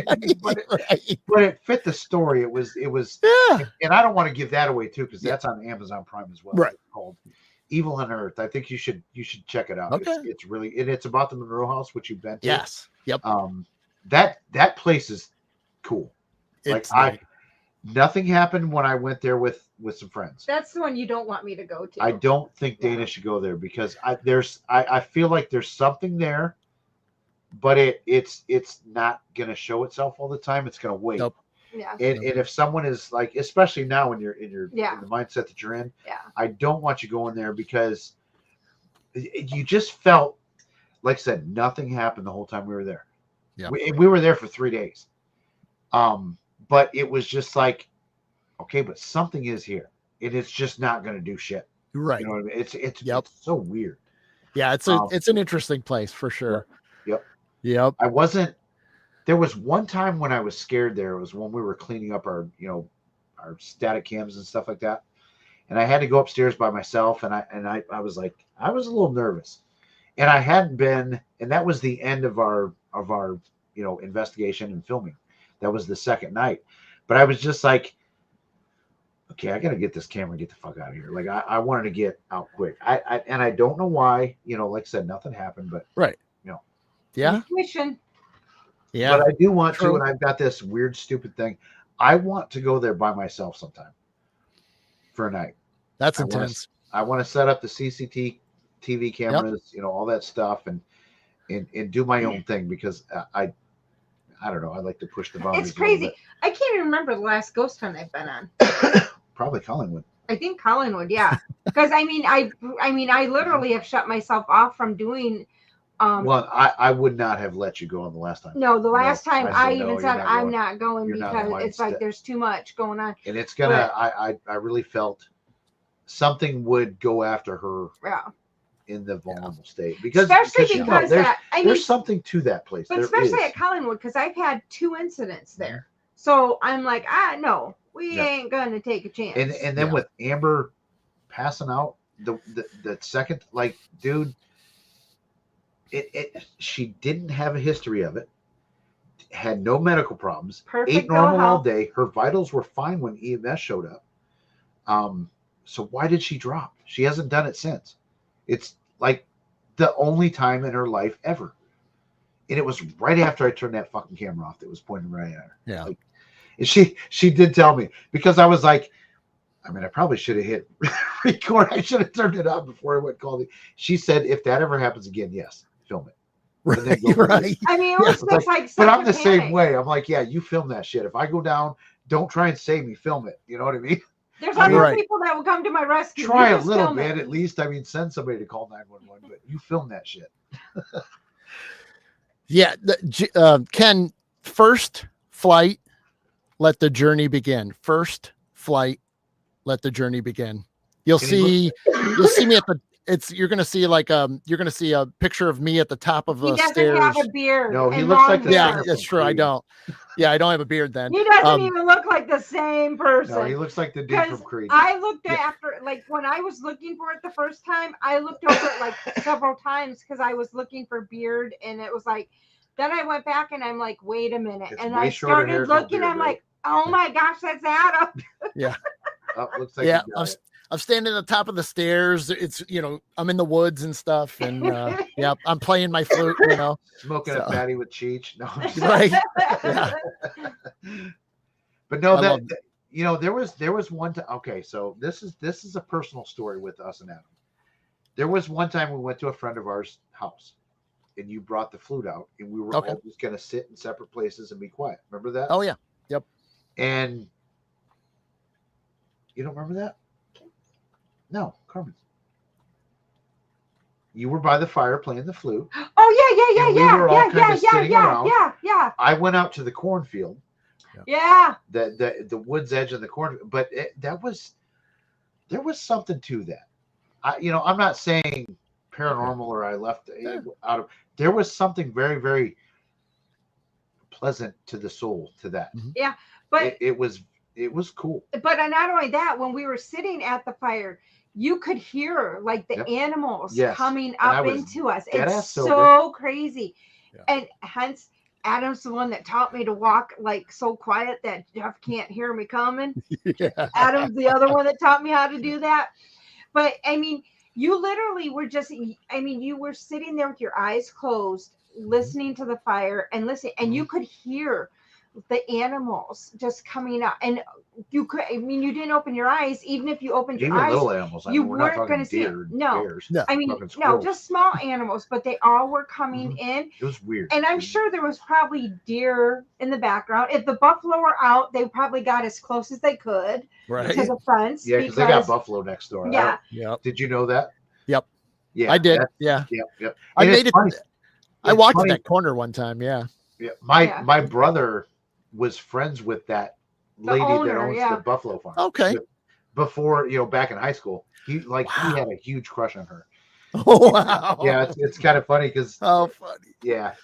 But I mean, they're friendly about it, shit. But it was. But it is like crazy. It's the most especially if you play this outside, and it's like I said, it's good for meditation. But if you can play this at a beach, you can play it with a fire outside.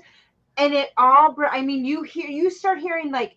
My recollection too was that the weather was perfect. Yeah. Like, it was just a fucking, I don't know, like a 70-degree. And there was a breeze that would come through. It just this gentle breeze every once in a while would come through. It's just.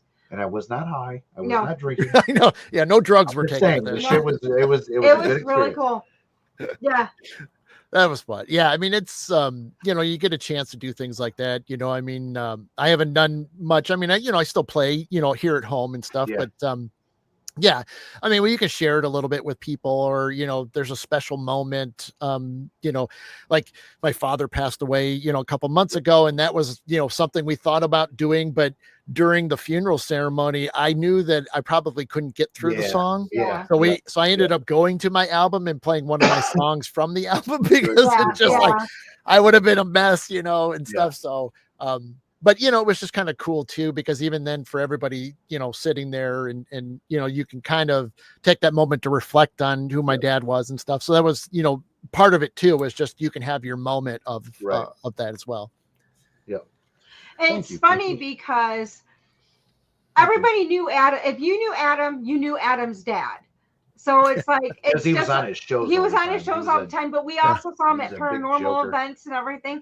So he was just like the life of the party. So it was always. Yeah. I mean, everybody just loved Adam's dad. So it's just fun. It's just funny because it's like I can see how. I mean, because it was even interesting going to his to the funeral home. Yeah. I mean, it's just like to see how much of an impact everybody loved him. A lot of people. Everybody loved him. The next day, on Saturday, which was the actual funeral and stuff, they kept bringing more and more and more chairs in. I mean, it went all the way towards the back. Yeah, I'm sure. I mean, it was like, because we figured there'd be some people, but we didn't think, some people will definitely show up for the viewing and stuff, but then, they go to the funeral the next day, and then it was like, and they kept bringing more chairs in. We're like, wow. I mean, that's like, and so for us, we're already in an emotional state, but then to see how many more people truly wanted to pay their final respects and support us. And so, what more could you ask for, at that point? But yeah, my dad was definitely a character, and if you met him, you would never forget it, whether it was good or bad. But I mean, that shows you, like I said, I mean, for as little of the time we spent with him, how much he impacted us. That we even wanted to come and say that, So, I mean, that's just huge. But I just laughed because I remember always giving him crap on your show every morning, and he would give it right back. And well, that was his job in the chat. I know. It was like, we would just go and on and on. And then when he goes, oh, so you're the one that, it's like, I'm the one that you do this to all the time. Yeah, because last year at Parafest, we actually saw him, and it was so odd because you weren't there, right? But he was. Yes. But it was still good to see him because it was like, okay. He goes, how can I miss one? Adam might not be here, but what the hell? I'm here. I know. Yeah, that's the thing that's crazy about it is just knowing that, he won't make it this year. So it's like, I was going to do whatever I took to make sure I'm there in some aspect, whether I'm sitting in the back or whatever, but I definitely want to be there. Well, we'll be there now too. So yeah. So, well, I mean, everybody there anyway. Yeah. You know all those guys. You will be I bet I can guarantee if you make it, you will be so popular this year because everybody will be like, Adam, it's been a whole year. So I know I did hear that it was, for the several days afterwards, everybody was like, where were you? Where were you? And I'm like, oh, yeah, boy. I mean, people, I didn't think it was that big a deal, People came up to me and they were like, where's Adam? And I'm like, what are you talking about? They're like, well, he's not here. I said, well, he had something he had to do. He couldn't make it. Mm-hmm. They're like, that's not Adam. I'm like, something he had to do. But yeah, exactly. Like we all know, the three of us know. Yeah. And probably other people in here. Like, when you've got to step away for a bit, you've got to step away for a bit. And it's like, and if you don't, it's not good. Yeah. It really isn't. So, true. I mean, I've like the last couple cases we did, Adam, I said, like, I'm done with this residential shit. I'm not doing it no more. Yeah. I just can't and if we got an email tomorrow, regardless of what the story is, I'm going to say no at this point because I'm not here to do that right at the moment. And it's like, because we did not the last one that we talked to, you know who I'm talking about, the one that you're, this one that he's helping out. The one before that, it drained me. It was so not paranormal. Right. But the person would not see it that way. Like it was so clear what's going on, but they just would not. And they ended up, she ended up like moving from her house. And so the person that was behind it got what they wanted. Yeah, the person that was scaring her got what they wanted. It's like, fuck, man, I can't.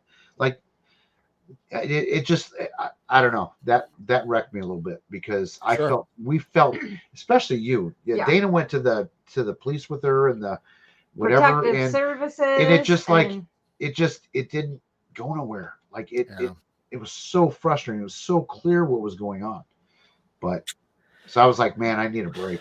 I need to. And from the residential stuff. The ghost hunting is different. I mean, I literally tried I was going to talk to the person that you're going to talk to, but I actually was supposed to call him, and afterward I was like, I can't do this. And I told her. I told Harold to call. Yeah. Because I was like, I just can't. And then I started getting bombarded with messages from this person. And it was just like, I literally cannot deal with this right now. And this was like maybe a week. Was it a week after? Yeah. It was like the week after. With days after her mom. Yeah. Passing. So I just was like, no, you're not going to do this. I'm going to call her. And it's like, sometimes these, and again, I'm not bashing the person or anything like that if they were to stumble across this and see this, but like, these people need to understand that this is not my job. Mm-mm. My job is I'm a contractor. You know what I mean? Yeah. Yeah. And we have, we have day jobs. This isn't our main bread and butter. We're helping out at the in-laws with, I cut their grass. I cut our grass. I do, we have my brother. Yep. I have to deal with my brother. Sports once a week with the brother. So it's just like this. We can't get to you when you want us to all the time. Especially when I'm not seeing any signs of like, okay, you got scratched last night. We need to look into none of that was going on. This is all like just, okay, so you saw something, like, let's figure out what it is, blah, blah, blah. But it's not like you're not getting attacked, so. So this isn't something that I need to spend my next 24 hours working on. Yeah. Mm-hmm. Understand. I'm going to get up tomorrow and go to work. I mean, and it was, the understanding was like, we were telling them, okay, this is not our full-time job. We do have jobs. So it does take us a few days sometimes to get back because we have to, talk and everything. Being said too, the person has had a very traumatic life. Mm-hmm. Dana, you should probably send him that thing you found. Yeah. because it'll give you insight as a to little bit, who you're going to deal with. Because I mean, a very traumatic life. Yeah. It's like, and I think that's going to play a part into what's going on too. Yeah. Cool. Not saying she's got mental problems or anything. I'm saying that there's severe trauma there. There's a lot of and trauma. I don't know that it's all been dealt with. Got it. Needs to be a part of things too. So yeah, we don't. Yeah. So anyway, we're at 2 hours. I think we should. Adam's probably got to get up to go to work in the morning. Yeah. It, it is my bedtime right now. what time do you get up? Well, usually about 4. Oh fuck Yeah. We're gonna. Yes. Adam and I laugh because at one point Adam and I were usually driving at the same time and would be talking to each other as we were driving. We'd be like voice texting each other as we were driving to work. So that's the spirit, Ken. The boobies T-shirt is just comfy. I mean, people are saying it's comfy. Adam, you've not seen what they look I haven't like, seen it. Oh, No. hold on. You got to see the booby shirt. Wayne has left us for the evening, but but we got a lot of UK people. Yes. But Wayne bought one the other day, and he says he loves it. Yeah, buy our shit. Yeah. Like that, that's a total. No, I say buy my shit because that's a. I get that too. Bob Larson. Fuck that Bob Larson guy. Yeah. Where's that? Oh, we'll show you the hat because I think that's the first one that's going to pop up. I was gonna say I'm even more impressed that your UK friends are even up this early. Yeah. I know they stay up so goddamn late. It's like, oh, that's awesome. I love it. That's great. Yeah, the UK people. I'm like, why are you up this late? I know. I mean, sometimes awesome. even Beardo pops in. It's like, Beardo, go to bed. You get up at 6 o'clock in the morning. You say, Okay. it's crazy. You'll like this one because show. Okay. I don't know if you can see it, but it says Boobalicious. Oh, that's cool too. And it's got a little face on it. Yep.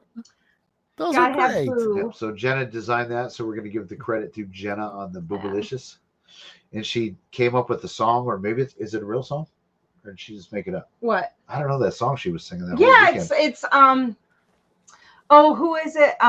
Oh crap. Lizzo. What Fergie sings it? Oh, Jesus. With She'll write. I would know what it is. Yeah, Jenna just messaged, so she'll say something. Yeah. She'll write it.